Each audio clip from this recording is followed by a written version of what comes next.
Welcome to Season 2 of Digging Deeper Ag Chats with Al, the podcast that brings you timely and practical stories straight from the paddock.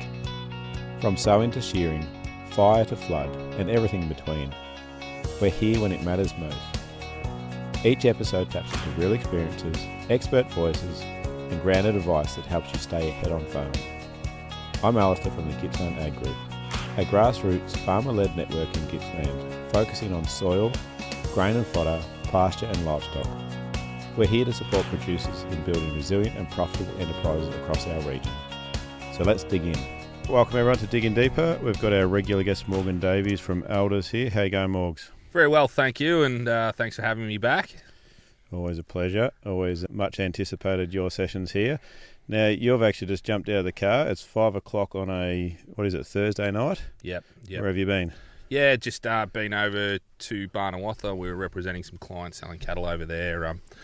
About 700 cattle from the sort of the mountains went over the hill on Tuesday, and we fed them on Tuesday afternoon, and then drafted them up and weighed them up and sold them over there at Barnawartha today. So certainly was an exercise. Where's Barnawartha? Yeah, just south of Wodonga, really. Yeah, and what's the reasoning for sending them over that way? Yeah, I just suppose they're having a bit of a season through the north, and also on the Hume Highway. It's right on the Hume, so it's very accessible for those northern restocking and backgrounders to buy those cattle, and this is what those cattle were suited to. So they little fellas, truck fillers, plenty of them, made the big trip over Mount Hotham because the snow's melted enough to do it. So yeah, we locked and loaded and away we went, and certainly was a very, very good result. They were happy, the vendors? Yeah, I think so, yeah. Like the cattle were light because it's been a tough winter. And, and hay's been hard to source and things like that. So it is a good result, really. The cattle were light, but they sold cents a kilo really, really well. We'll move on. People want to know what you're up to now that footy's finished. You'll miss the footy on the weekends. What do the Davies do on the weekends now? What have we done? We went to the preliminary final the other week. So we went to the footy. Which one? The Melbourne one, and then we went, watch the grand final. But no, look, there's always something to do. There's plenty to do. I think there's basketball now and 1,000 dance and 1,000 other things. So now we just can concentrate our attention in another direction. Yep. Well, with 3 young kids, it's going to not stop for the next decade or so, is it? So... Yeah, bring it on. Well, all the oldies say it's the best time of your life. So we'll hold you old people to that. Now, last time you were in here, I gave you a hat, and I'm just checking, did that find an owner, did it? Yeah, dropped it in his mailbox. I'm certain it's in his mailbox. Right. We might have to make some phone calls for confirmation of that. So No, it's right. I dropped it off, unless I dropped it at the wrong house. But someone will be very happy with their GAGG hat. I was just making sure of that, because last time it didn't actually make it all the way up the hill like I thought it was. Yeah, so. Formal written complaint from Barry Newcomen. Yeah, but look, I'll fix that. I remedied that. Yep. Got to keep you on your toes. Now, just a little one on Barry Newcomen. I actually called him up the other week, and he's actually going to be a guest on this podcast very soon. So Good. He's coming down to do his shopping, and he's going to stop in here as well and have a chat all about his story up in the high country. So that should be good. Yeah, it's a big family story. So, they're proud NSA people, and hope you get a lot out of it. Yep. Right, what are the prices doing, Morgs? The season's shifted here for us in East Gippsland. Yeah, a month goes quickly, doesn't it? We're all, roosters to feather dusters pretty quick. So, look, I think I did predict it. I did say it could dry out, and we could have a false spring early. But the cattle I'll have to go back and check. I don't remember off the top of my head. I'll go check the podcast, I think. Yeah, go and check. I will. Check. No, I just... The season's going to be what it is now, and grass only has a lifespan of a month if it keeps raining anyway. So, people have had opportunities to sell. The market's been very, very strong. I think it's going to trend, if it stays dry everywhere. Like the northeast is dicey, touch and go. Some's good, and some other spots are pretty ordinary. Like they're saying out in the Riverina, they're starting to cut hay and crops and things like that. They're turning into hay, and then there's other places the best of it's been. So, like good old-fashioned Australia, it's just different and patchy everywhere. So I think, the grain job has trended a bit cheaper anyway, so a lot of people are going to try and cut export hay and things like that now, and high-quality export hay, which should refill a few sheds, and we certainly need it because everyone's out of hay everywhere. That's the story I'm getting from everyone. So that'll be interesting to see. So if you can cut a bit of hay, I think it's worthwhile. Yeah, so they're cutting hay. Does that mean hay prices is going to come down, or does that mean that people are chasing a premium for the hay? Yeah, I think people are chasing a premium for the hay. The exporters are also chasing hay incredibly hard as well because there's not much of it. So they've got to, and there's been so much sold now that they've got to replenish and restock. So marginal crops will get made into hay. Grain, potentially, those grain crops that are going to just lightly yield, they'll probably get made into hay too. So it's going to be an interesting month. And even if they do get a bulk bank and rain now, a lot of those blokes are already shot. So, hey, mate, make hay while the sun shines. That's the old saying. Pardon the pun. Yeah, make a prediction on grain prices then for us. Cheaper. What is it now? It's the indicator. No, I don't know. $420 or $30, I think, a tonne, and it's going to wind back a bit, I think. That's come back down a bit? Yeah. Oh, that's good if you want to feed some. But feel free to correct me on that too, Al. No, we'll do that next month. 4 weeks go by. The wisdom of hindsight will be good. Oh, great, yeah. All right, so what about the cattle prices? Yeah, look, everything's been, there's been a public holiday. There's been various other things. Numbers have been battling in terms of kill numbers and things like that. So it's really progressively become quite a strong market. Cow and manufacturing beef has been very, very strong. Probably just tailed off the top of it a little bit. Bensdale, we saw it there the other day, but there was also one major processor wasn't there because he went to Dubbo because there's 7,000 fat cattle in Dubbo. So I think it'll all be okay, but it might just progressively just cheapen off a little bit. If the season shortens up and gets tight, a lot more cattle will come forward and then the price will come back. If it sort of just hangs in there and marginally goes along, I think we'll limp along okay. Yeah, so is that for all classes or are you talking finished cattle? Pretty well, most types of classes. Like as confident wanes and minimises, so does the price. So South Gippsland's getting a season now. So they're always a big protector of us in East Gippsland. They're our big brother down the road, and they do stick up for us and buy a lot of our cattle. And we've certainly had very, very good results at our store sales over the past month or 6 weeks. And I hope that sort of moves along in that direction because the quality of our calves we're selling at the moment in East Gippsland, very, very good. There's been some magnificent yardings of cattle at our fortnightly Friday store sales and significant number like 3,500, 2,500. There'll be another 2,500 next Friday, and the following Friday fortnight, Brad Opp said he's going to have a cracking run of cattle too. So I think it's not going to be the quality that's going to let us down. It might be the season, and pricing might just sort of subside. We sent a lot of cattle down to Leongatha today, and the opinion was the good cattle sold well, but those plainer cattle, like crossbreedy, Frisian cross and bits and piece cattle, certainly got a bit cheaper. So they're the first cattle that get it in the neck, always, because there's just less people sort of prepared to absorb those cattle. Yeah. Now, in your experience, the trend in is sort of maybe holding, dipping a little bit. How quickly can it fall? Or is it something that takes a little bit of time? Oh, we've seen some pretty savage drops. I think, but that's usually something's in that underpins it. Look, there's very good agents in Bensdale, and we're all sort of discussing things all the time, and you usually see it and you try and pass that info on as quick as you can get it, but it's usually the season's closing up and things are just starting to ease up here. But having said that, South Gippsland's going along okay, so it'll be a cushion blow, I think. And what are numbers like in their paddock? Because they would have reduced their numbers a little bit over the last sort of 18 months. Yeah, they sold a lot of cattle, sold a lot of heavy cattle, and sold a lot of heavy cattle at a very good price too. So they weren't just dumping cattle for the past 12 months. They've got them to a feed a weight. Feed lot job's been very, very good, so they've been pretty well protected. So they're going back in now. Your Northerners, again, they're selling their cattle now and they'll be looking to trade, but they've still got to sell those cattle and clean those young feeder steers out. So I think a lot of those feedlot cattle are going. The biggest, meat company in Australia, JBS, they're buying lots of feeder cattle and lighter feeder cattle because they're worried about the amount of feeders that'll be coming on in the future. So, everybody's making educated decisions, but we're seeing a lot of these lighter black steers getting sold just direct to these big feedlotters who don't really take many cattle under 400 kilos, and they're buying them down to 300 kilos just to guarantee that they got them. So I think it bodes pretty well. Where do they stick them? They got paddocks around the place, do they? Yeah, big backgrounding operations. Right. One big place at Yulupna there for sure. It's got 14,000 cattle on there or something. Right.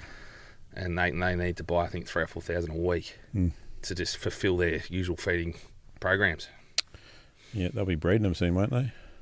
Doubt it. Nah, let the cockies do that. Oh, it's hard to control it all the way through, let alone the money outlay to do it, plus the value of the country and everything else. So, hey, look, we usually follow along behind the US. Usually the breeders breed and the feeders feed and the processors kill them. But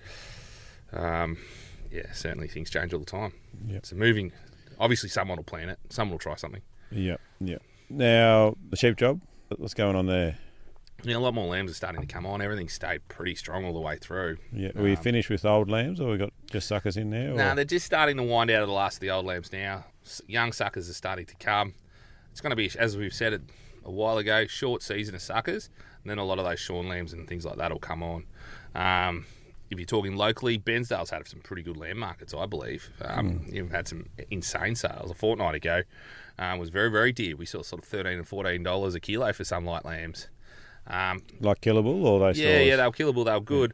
Yeah. I think that obviously it's open auction and the lambs aren't weighed, and I think the processor probably, they probably overestimated the yield in their lambs, so they probably were a bit more subdued this week. But I think local trade market's been very, very strong across the state.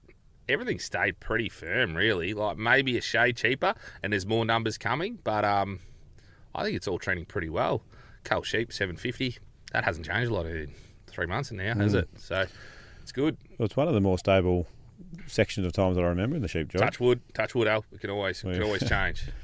Yeah, no, that's true. But the lamb grid came out the other week, and it was much the same as the week before. So yeah, it's all settled, and there's forwards out, $10 and $11 and $11.50 and things like that for lambs into the future. But how far out do they go, Morgs? Oh, they spot. So I think there's some out there for December. But once you lock them in, you got to lock them in and deliver them. So you got to find a way to feed them or do whatever you got to do. So make sure you're educated enough what you can actually produce. And do your sums. Yeah, well, that was going to be my next question, actually. Your store lamb versus your prime lamb.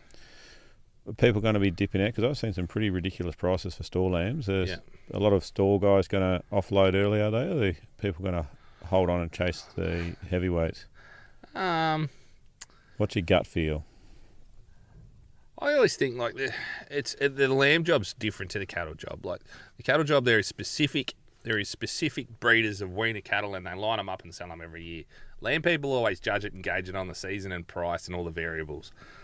So your cattle guys just stick to the plan. We present our calves, we drench them, we do this, we line them up, we sell them in September, October, December, January, whenever they do it. And people sort of set the calendar for it. With lambs, it's just so seasonally motivated. Like your young lambs, you can have them fat as suckers. Well, you're just out of them, and they're gone after 4 months. But then a lot of other people sort of try and shear them and take them further. So it's always a variable on lambs, and one guy might have suckers 1 year and stores the next. So it does change depending on the season and depending on how patchy your country is. It does happen a lot quicker in the sheep job, I guess, doesn't it? You can move quicker, yeah. Only 2 more months could turn into a heavy lamb. Yep. Right, now we've had a few questions come in about processing the cattle or the sheep after they're sold. So first off the top, how many processors are there in Victoria, and what classes of stock are each one chasing? Yeah. So there's... you asked me this question off the air. Usually Al likes hitting me straight between the eyes and doesn't give me any chance. But you did ask me I gave you a little bit of forewarning on this one. Gave me a bit of forewarning on this one, so thank you. I've tried to trip you up a few times. It hasn't worked yet, so I thought I'll give up. Yeah, but I would have got this right anyway. So there's 21 plants in Victoria that we can count. Right. That I've counted. And a lot of them are in regional Victoria, not based around Melbourne, which in the small study that I did, there's 5 plants in Melbourne. They're significantly big. I suppose they're easy to staff and things like that, but you have to cart the stock to them, and all the issues around being in Melbourne and city and massive industry, it can be hard. But of the 21, so that's the other, 16 are in regional Victoria: Swan Hill, Warrnambool, Stawell, Ararat, Seymour, Wodonga, Warragul, Wonthaggi, Trafalgar, Geelong. Shepparton has 2.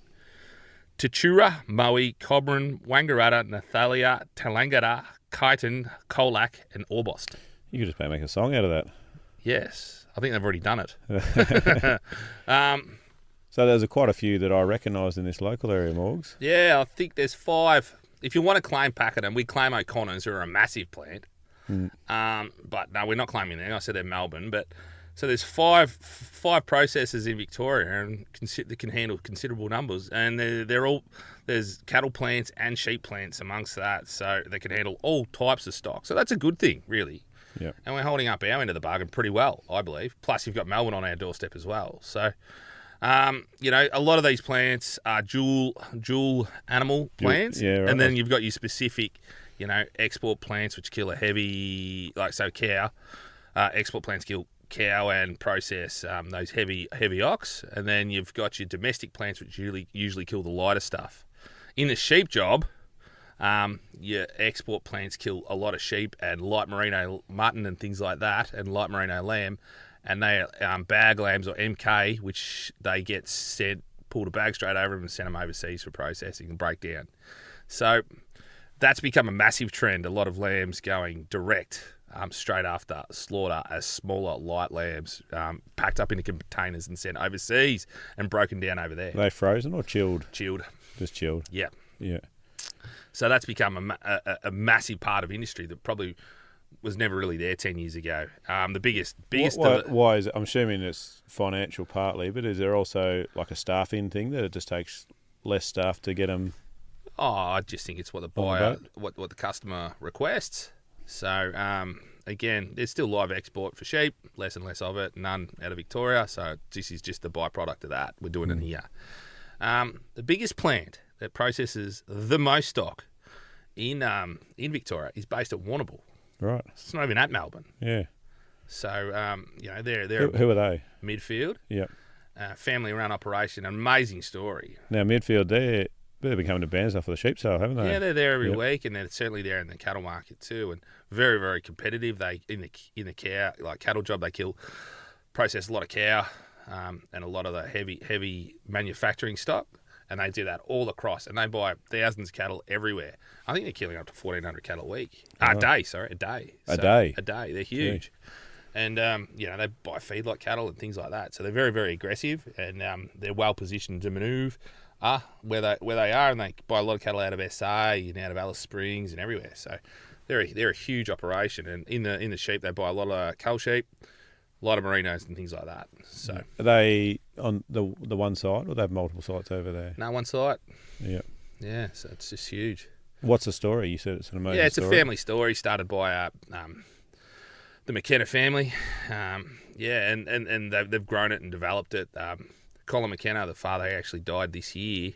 And if you're interested, Google him. But he started as an agent, sheep buyer, trader, not long ago in the sort of 70s. And in the 80s, I think he took a chance on the council owned, or the council let him run the plant, which he basically started from nothing really, and then turned it into this huge family operation. But look, don't correct me on, I'm not 100% across the story, but you should look it up. I think they did an Australian story on him or something like that not long ago. So it's amazing family operation. I'll check it out when I get home and find out the real story on that. Good.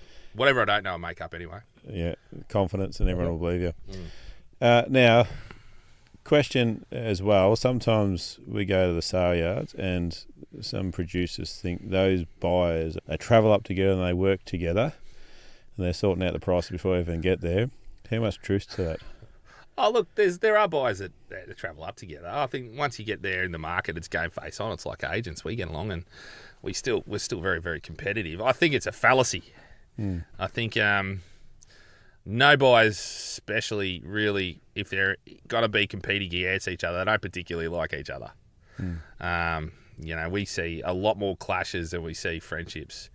And it's, when it's like sport or anything else, it's game on when we're in the market, and everyone wants to be the big dog on the day. So, there's no one's really prepared to step aside if they don't. It's kick where you see ahead. I remember when I used to work up on the rail, one buyer got the knickers in a knot about something, and he did not let one pen go to the other buyer because he was that grumpy with him. So he just bullied him out of all his sales. And so you see that more often than the other way. Yeah. And there's blokes that come in, and there's politics, there's something that happened at another market centre or whatever.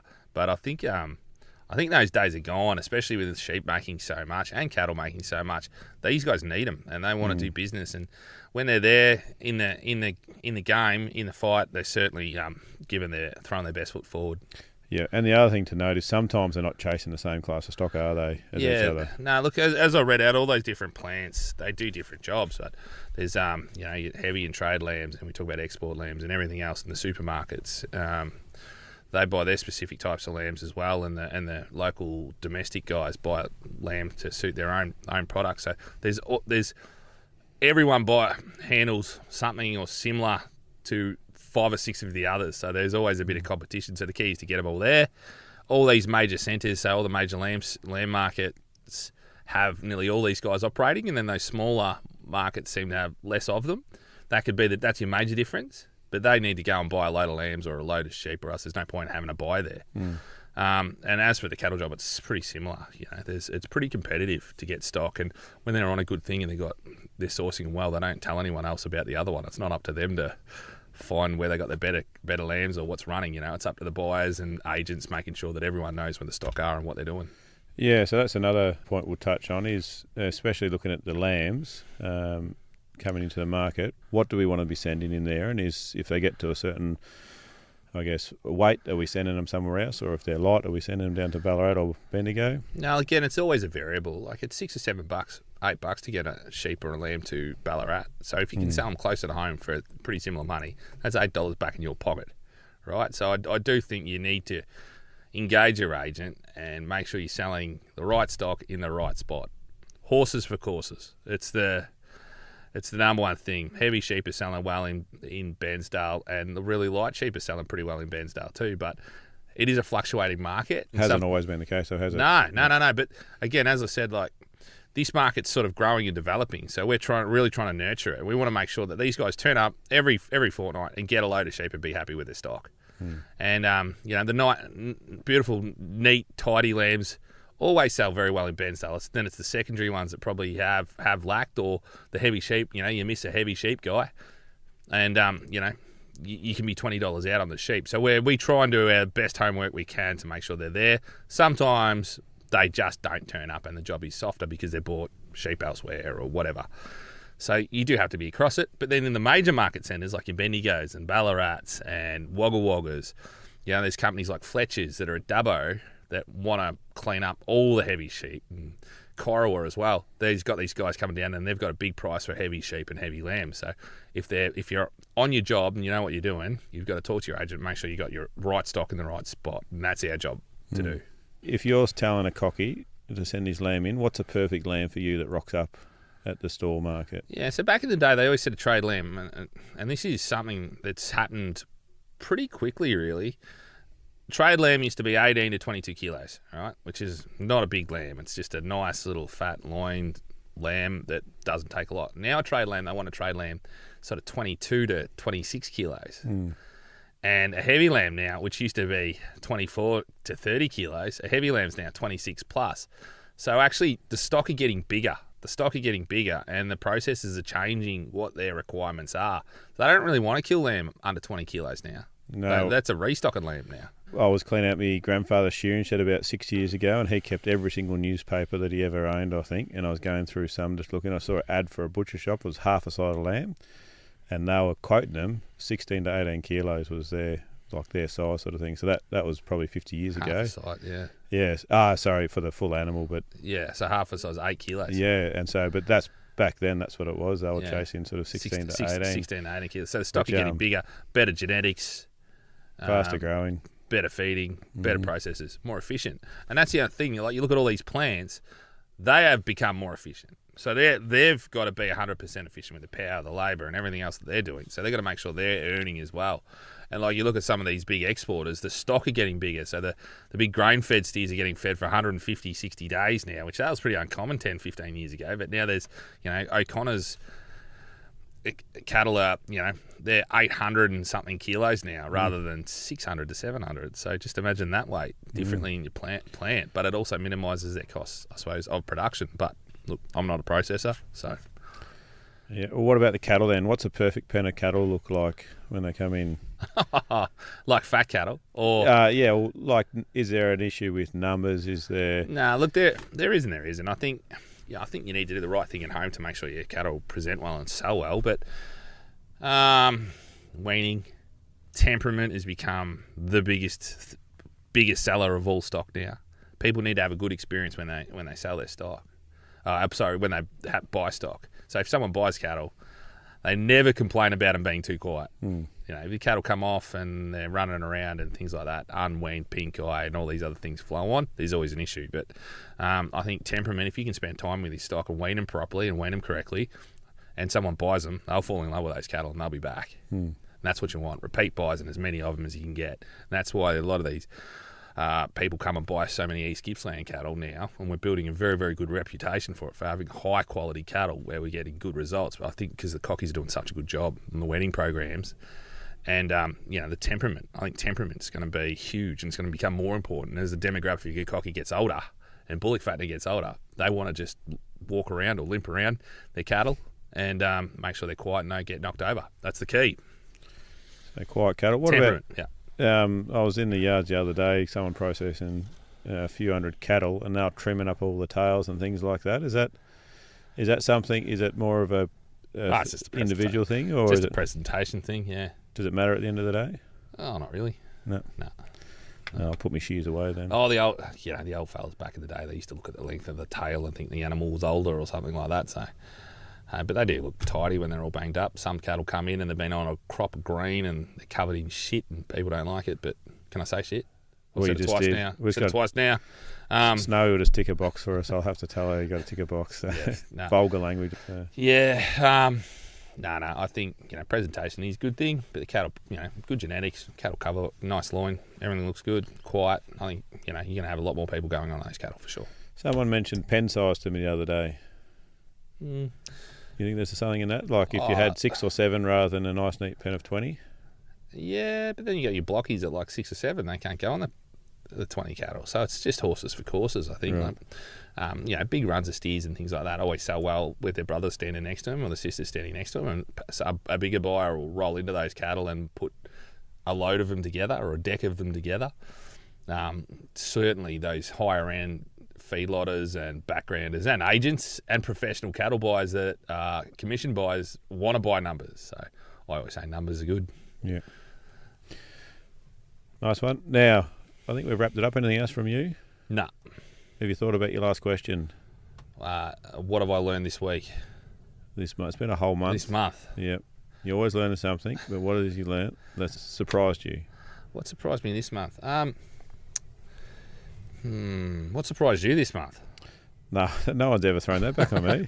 I'm just trying to divert. Yeah. No, look, I just how a season can change, and I've looked at East Gippsland, and an old cocky said to me not long ago, when the barley grass strikes, your season's only 2 weeks away from breaking. And I saw barley grass about a month ago, so that's why I've been sort of pretty jumpy on the season. But it's certainly the barley grass goes in East Gippsland. You haven't got much time, have you? No, I noticed in the yards actually just jumped out of nowhere, so there's something in that. I will mention too, though, when you asked me that question about what surprised me is we forecasted about 60 mil of rain 3 weeks ago, was it? 2 weeks ago. Don't know. We were. I don't look at the weather apps anymore. No, I do, and I've got about 3 of them running at the minute. What do they say? Well, there was meant to be 60 mil of rain coming, and so talked to a few guys, and they were busy running around putting out a bit of fertiliser, getting some seed in the ground. Overnight, I think we got 3 mils, just disappeared completely, and how quickly that can change the mood of people is surprising. It is a tough pill to swallow, and anyone that is listening that went through that and experienced that, make sure you check in on yourself and the people you care about, because it does funny things to people. That emotional state of mind when you're banking on something, it doesn't turn out the way you like. So, yeah, look, it is in this farming game and everything else. It's the seasons change and they're always variable. So sometimes it bounces our way and other times it doesn't. But the main thing is stick to what you know. Yep. And do the best you can. Control what you can control, Yep. and look after each other in the meantime. Right, Morgs, appreciate you coming in such a late hour after a long drive. No worries. Paddy's sitting in the car. He's been all over the state with you, so take him home. And he's ready to go home. Yeah, have a good weekend. All right, thanks. Thanks, listeners. A big thank you for tuning in today. And remember, if you have a question about today's episode or a topic you'd like us to cover, reach out to one of our many platforms and join the conversation. We're here because of your passion and commitment to agriculture. Together, we can build a stronger farming future. This podcast is made possible by the Future Drought Fund Regional Drought Resilience Planning Program, co-funded by the Victorian and Australian governments.